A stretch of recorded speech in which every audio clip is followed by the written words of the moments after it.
So welcome back to grade 9 science in the optics unit. Today we're going to be exploring a Gizmo online lab simulation. And then after today's lesson, you'll submit the worksheet that goes along with the online simulation. And after that, we're going to have, it looks like, a little bit of a review day. I posted a poll on our ESB class page, and it looks like most of us are progressing well, but we could use the time to review. So that's great news. I'm glad everything's going well so far, and I'm more than happy to give you guys a little bit of time to have a meeting with me in class, and from that meeting, hopefully we can really solidify and deepen our content knowledge of what we've discussed so far. Remember, this unit is comprehensive, dating back to the mirrors and locating images in curved mirrors and plane mirrors. So if there's anything that we need to review from back before March break, which I think is a likely possibility, we are that is totally on the table. Okay, so for the review session, please come with some preset questions that you want answers to. Try to take a look back in your OneNote and see, okay, what is it that I need help with, so that when we come into class, it's not just me reviewing things that I think you might want to do. I would rather use the time wisely and us actually review exactly what it is that you guys need help with. Okay, so that being said, does anybody want to review the PhET simulation phases 4, 5, and 6? No? We're okay with that? Hands up if you really just want to go over one quick thing. No? All good. Awesome. Okay. Well then, without further ado, I will share my screen to you guys. Welcome to those of us that are just joining us. I will share my screen to you now, and we will go over lenses, and then we will go over the Gizmo for today. So just a quick reminder, the plan for today is to discuss lenses and then send you guys off into breakout rooms to work through the online simulation of ray tracing lenses. So I'm just going to remind you guys about ray diagrams and drawing ray diagrams. And we need to go over some vocabulary quickly before we can begin. So lenses. Lenses use the laws of refraction, not reflection, refraction, to bend light in such a way as to magnify or shrink the image of an object. So much like curved mirrors, lenses can be used to, rather than reflect light and magnify, they are used to bend light and magnify or shrink an image. They can be named according to their shape, and the most common ones are the ones that we're going to discuss in this class. So the most common ones are biconcave, meaning it's concave on both sides, and biconvex, meaning it's convex on both sides. And just looking at this image here, if we remember our knowledge from curved mirrors, concave means that a caveman can find shelter from the rain underneath the mirror. In this case, the caveman can find shelter underneath the lens for lens B on both sides. So this one is biconcave. But the caveman in lens A can't find any shelter from the rain. He is vexed by the thunderstorm. He is stuck outside of the cave on both sides of lens A. So that is biconvex. So biconcave and biconvex. Now, we aren't really going to use that terminology to describe the lenses. We're going to use the terminology of converging and diverging. So remember, converge means to come together, right? So they're going to converge on the focal point. Lenses that are converging lenses will generally produce a real image, right? And it's real because the rays of light are actually hitting that focal point. They're actually converging together at one point and crossing, right? And that's really happening, so we have a real image, okay? A diverging lens, well, those rays aren't going to cross. As you see, the parallel rays here, they diverge away from the virtual focal point. So you see the solid lines there representing the actual travel of the light ray. And if it's a diverging lens. What we do is we extend that diverging ray backwards towards the focal point. That virtual focal point tells us where that light is coming from. So they're not just traveling in a random direction, they're traveling on an angle such that if you were to extend the refracted ray backwards behind the lens, you would see that it's coming from the focal point. Any questions on that so far? I'm gonna click through and see if I can see everyone's face. No questions on this so far, gentlemen? Okay, excellent. Okay, so if that part is okay, let's take a look at the gizmo now. So the gizmo, some vocabulary that we need to know before we can move on. Concave lenses and convex lenses. We said we're good with that. Focal point, we're good with that from, well, I guess as of February, we were good with this stuff, right? Because of all of our knowledge from the plane mirror and curved mirror assessments. The image, we know what an image is. We know what we're looking for. Magnification, we know what that word means now. Real image, we just rediscussed that and reviewed what real image is versus a virtual image. Remember, a real image is where the rays actually cross. A virtual image is an extension of the rays. Those rays aren't actually traveling there. It's just kind of our eyes playing tricks on us, right? It looks as if we were to extend a refracted ray behind the lens. It looks like there would be a virtual focal point there, but they aren't actually converging at that point. Virtual images usually occur with diverging lenses, and real images usually occur with converging lenses. And if we look back, we remember that the converging lens is a convex biconvex, and the diverging lens is concave biconcave, which, if you remember the curved mirrors, is actually kind of the opposite, right? Remember, if we had a concave mirror, it would travel parallel and then it would bounce back to the focal point. Well, this isn't a mirror. This is a lens. So what you're seeing here is the exact opposite. It's refracting away from that focal point. So that's important to remember. Any questions on any of the vocabulary before we move on? Just use the raise hand function if you have a question, please.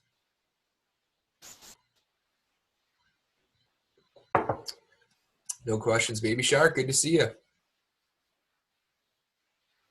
Well, good to see the top of your head at least. I just woke up. How you doing, dude? I'm good. How are you? Good. Yeah, I'm doing well, thank you. Okay. So, moving on then. The prior knowledge questions to this gizmo is supposed to act as an activation or minds-on activity for you guys, just kind of reminding you of some of the things that we've done in the past and hopefully giving you some real-life context or examples. So, prior knowledge questions. Do these before using the gizmo. Agnes is trapped on a desert island with nothing but a magnifying glass. She wants to use the glass to focus sunlight and start a fire. She holds the glass above some dry grass as shown at right. On the diagram, draw the path the sun rays will likely take from the magnifying glass to the grass. Now remember, what's her goal here? She's trying to concentrate the light. So do you think that this lens is going to be a converging or a diverging lens? Converging. Leo, you had your hand up there? Guys, we've got to use the raise hand function, right? Got to give everyone a chance. Yeah, Leo? Converging. Yeah, it's going to be converging. You were all right. Absolutely. Yep. It's going to be a converging lens. So is that going to be concave or convex? This is a bit of a tricky question. Think long and hard about it. If you need to, go back to the lenses note. Elia's got his hand up.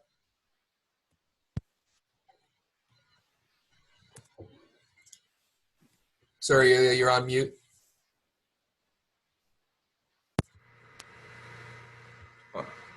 Is it convex mirror? Yeah, it's a convex lens. You're right. Absolutely. Biconvex lens. Absolutely.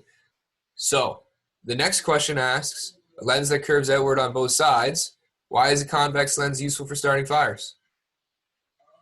I'm looking for the word that ends with verging. Verging. There's two words that it could be. Ends with verging. Yeah, Rowan.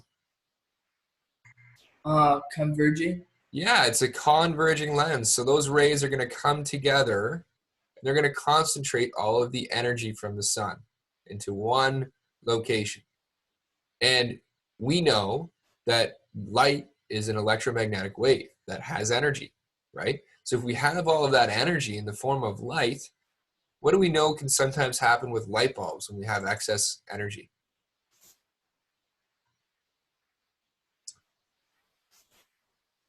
Yeah, Leo. It could overheat. Yeah, they can heat up, right? And the production of heat with really dry grass, what do you think is going to happen? A fire. Yeah, it's going to set on fire, for sure. Okay, so are we good with the prior knowledge questions? Okay. Then in the Gizmo warm-up, it's just familiarizing yourself with Gizmo. And we've used Gizmo before in this class, but it definitely has been a while. And so feel free to ask any questions. If you've forgotten your password, feel free to ask. You should have all of your information though. Okay, the ray tracing lenses Gizmo shows light rays passing through a lens. The light rays are bent by refraction as they pass through the lens and form a focused image to the right of the lens. So, to begin, for us, we need to start at our EDSB planner. So we go to our EDSB planner and we need to click on that blue hyperlink that I've given you there. So visit ExploreLearning.com and open the Ray Tracing Lenses activity. Okay, so if you click on that, it'll take you to the ExploreLearning homepage. I'll just click on it to show you what you've got there. Yeah, Tio? Can you send me the link? Like my SB won't load in. Okay, do you guys want me to post it to Zoom? Can you do that, please? Yeah, I can do that. Thanks. No problem.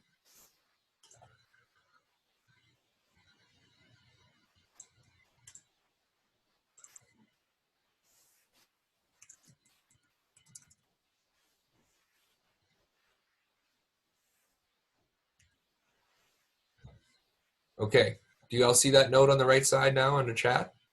You should have a little orange chat beacon pop up. If you click on that, you can click on the link. If EDSB's going slow, I apologize for that. Okay, so the goal for the end of the day is to download this attachment because this is the worksheet that you need to do.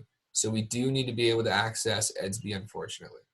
Download the attached document, complete the assigned Gizmo worksheet, and review the lenses note and post a YouTube video of today's Zoom meeting for extra help. So the OneNote document that you're submitting is this one here, Gizmo Lenses Ray Tracing. You will get, in the package that you download off of EDSB, you will get all of this information, okay? So that's quite a lot of info for you, but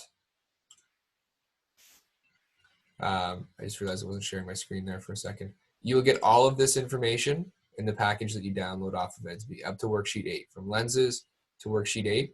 That's what you're downloading off of EDSB today. You need to make sure that you can access that. If it's not working during the lesson while you're on Zoom, that's okay. Just download it after. Take your time and let me know if there's anything I can do to help you.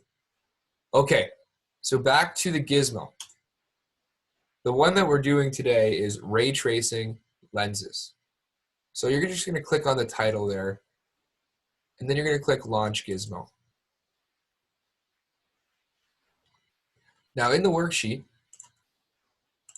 it says that we're going to start by turning on Colorized Lines checkbox. So the Colorized Lines checkbox is just in the bottom left corner of our lab simulation screen. So clicking on Colorized Lines, you'll see that those rays are turning to red, green, and blue. It then asks us to turn off the central line and the line through focal point so that only the parallel line is showing as depicted in the image to the right. So let's go ahead and do that then. We're going to turn off the line through focal point, and we're going to turn off the central line so that only the parallel line is showing. Then we have some questions about that parallel line. The blue dots in front and behind the lens are the focal points of the lens. Move the candle on the left back and forth and up and down. How do I do that? I just click and drag the candle and I can move it left and right.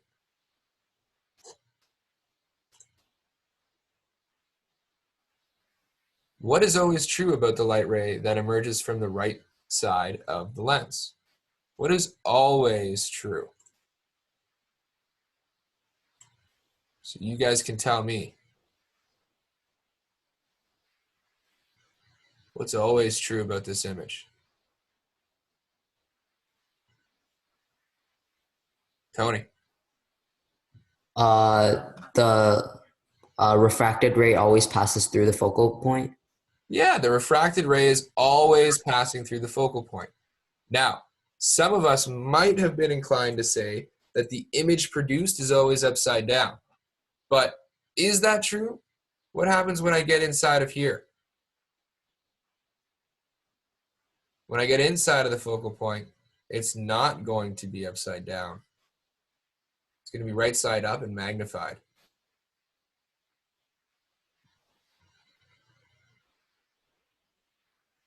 Okay, so we play around with that in the simulation and we record our findings in question 1. Turn off the parallel line and turn on the line through focal point. Move the candle. What do you notice about this line?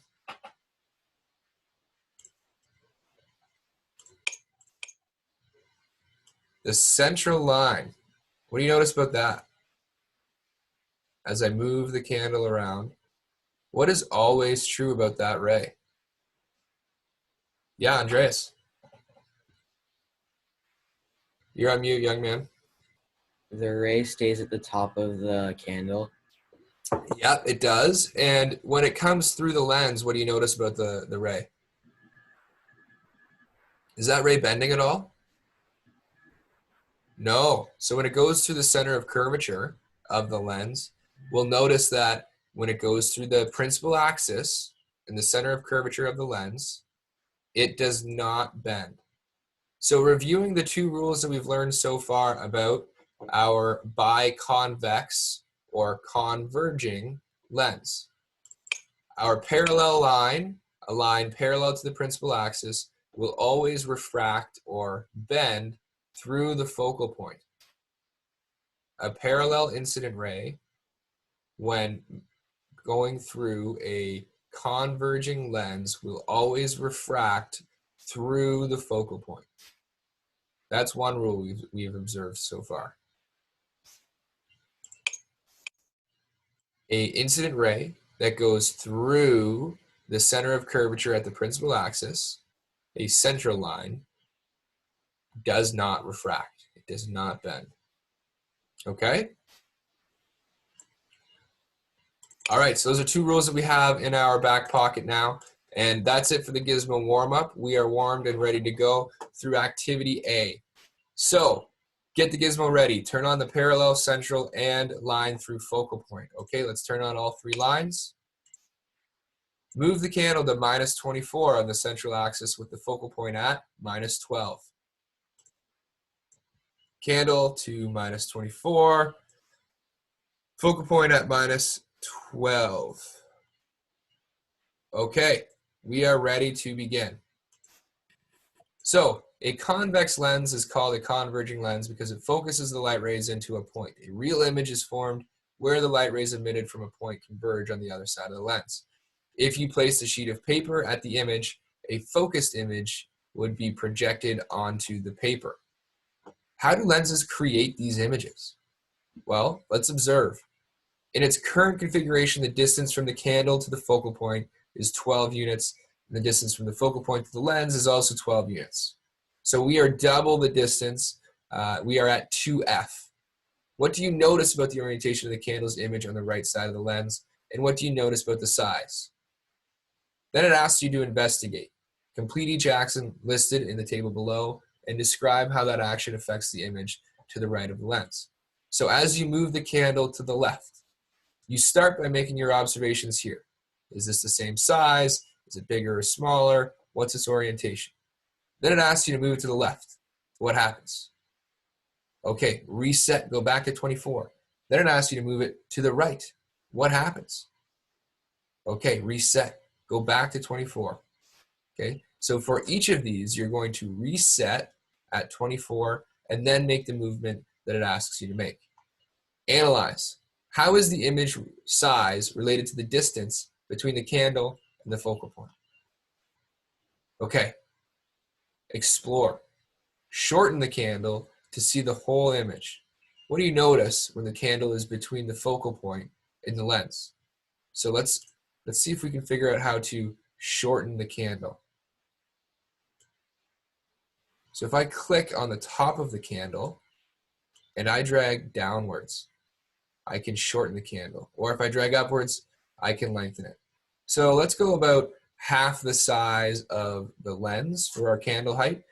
And it asks us to shorten the candle to see the whole image. What do you notice when it's between the focal point and the lens? So remember that the blue circle here is our focal point. Let's bring it between the focal point and the lens. Do you see what happens to the ray, by the way? The incident ray that goes through our focal point, the green ray there. I want you guys to pay attention to what happens to that ray. Because on our unit test, that could be a complicated thing. And it was for you guys on the half unit test when we did the mirrors assessment. So pay attention to what happens when we have our image inside the focal point. Okay, the green ray. So we notice when we're talking about a green ray, it's coming from the focal point. Remember, all it says is that the incident ray has to go through the focal point. And we're talking about rays that come from the top of the candle. They're incident from the top of the candle. Incident meaning they start at the top of the candle. So if the rays are coming from the top of the candle and it has to go through the focal point, that means it must have started below the focal point, come through, and made contact with the top of our candle. So do we notice some dotted lines there? Why do you think we have dotted lines? Are any of these rays on the right-hand side converging? Leo? It's a virtual image. Yeah, because we're producing a virtual image, right? And our virtual image in this time, using our SALT to describe it, the size of it is bigger or smaller? Here. Okay, we got to use our raise hand function. Okay, guys, give everyone a chance. Two people with their hands up here. Who do we got?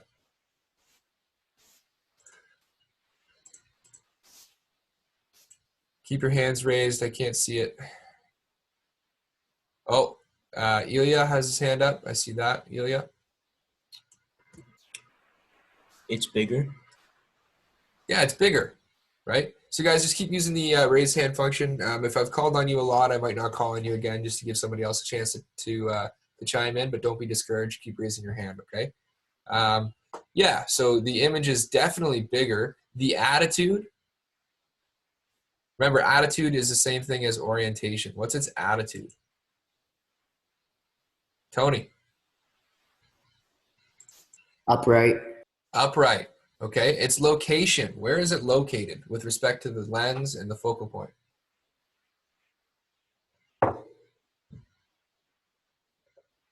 Tony, did you re-raise your hand or is it just still up? Yeah, I re-raised it. Okay, where is it located, Tony? Behind the lens. Yeah, it's behind the lens, and one way you could also describe this, because it's past the focal point, is to say it's beyond F, right? Does that make sense? Okay, good. Any questions on that so far?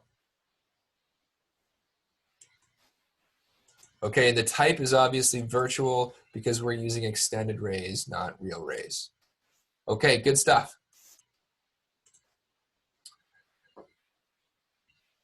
The image you see is called a virtual image because no actual light rays are focused there. The dotted lines represent locations from which light appears to be coming to an observer located left of the lens.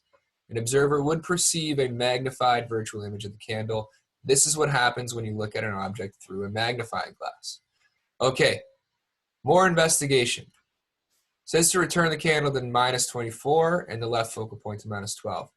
Under show specific line segments, turn off apparent lines. On the menu at the lower right, select concave lens. A concave lens curves inward on both sides. So we're going to turn off apparent light lines. So apparent light lines we're turning off, and we're going to click this drop box here to select our concave lens. We're going to return our candle back to 24 and double check that our focal point is still at 12. Okay. When running this inquiry, it asks, what do you notice about the three lines after they pass through the concave lens? So go over to your lab simulation and make detailed lab observations as a scientist. Remember, we use scientific terminology when we're doing these things.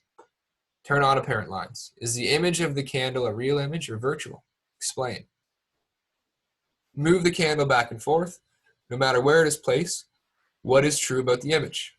What would an observer see if she looked at the candle through a concave lens? And in summary, what are the differences between images formed by convex and concave lenses? So turning on apparent light lines, what do you notice about the image of the candle, no matter where it's located? Okay, so that's it for today's simulation. Okay, so that's your responsibility. Work through this. You can either do it in a breakout room with a partner, and once the breakout room Zoom meeting ends, obviously, you guys can send each other private invites to your own Zoom meetings, or you can choose to work independently. Okay, so a quick summary of where we're at in the course right now.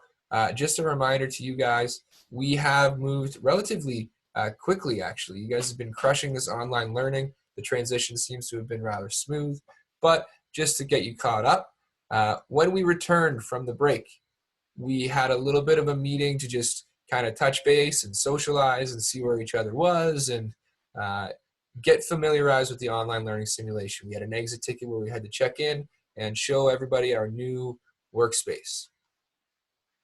Then we had an introduction to our FET refraction simulation where we completed phases 1 to 3. We had a quick discussion about the Mythbusters video, how easily do germs spread, and then we talked about the science of the novel coronavirus. After that, we finished the FET refraction in our last class, and our exit ticket from that last class was just to upload to EDSB our completed OneNote worksheet of the FET simulation. Okay, today, now that we've adjusted to online learning, I am going to give you guys an assessment to have an opportunity to earn some marks. Okay, so it's not going to be a test, but it is going to be an assignment, and you guys can collaborate in breakout rooms if you wish. So remember, when you're filling out this worksheet, you are being graded. Okay, it's worth 18 marks. There are 6 questions. Okay, question 5 and question 2 are worth 4 marks each. Everything else, for the most part, is worth 1 mark each. Okay, so out of 18, this is due next class. Okay, so you've got this class to work on it and collaborate in your breakout groups. I'm going to stop sharing my screen now and open the floor to any questions that we have about this or the unit so far. Okay, if there are no further questions, guys, do you guys want to do this in breakout rooms or do you want to do it independently? Just a quick question. For the breakout room, do we stick with the group or do we just like collab once and then we can just like, and then you can do whatever you want. You can collab once and just talk about it and bounce ideas off each other. And then once you guys all feel like you know what you're doing, then you can go your separate ways. Or you can stick through it and work together. Okay, how about this? How about everybody unmute themselves right now and give me your opinion? Can we pick our breakout rooms? yeah. I don't know how to do that. I think it just randomizes them. Or can we just like leave and then host our own Zoom? Or you can leave and host your own Zoom if you'd like. So if you guys want to leave and host your own Zoom, you can. Or if you want to join a breakout room, you can stick around. So I won't be offended if you choose to leave and you make your own breakout rooms.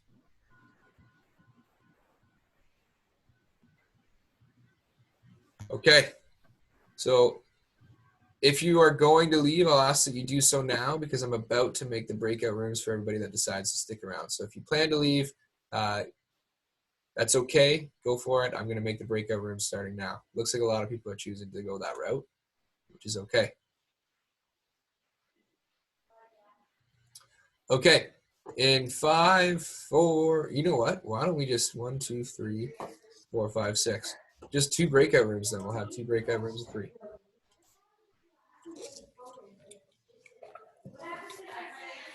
Okay, good luck, guys. I'll pop in intermittently, and don't forget, you can always call me in using the Zoom function. Okay, good luck.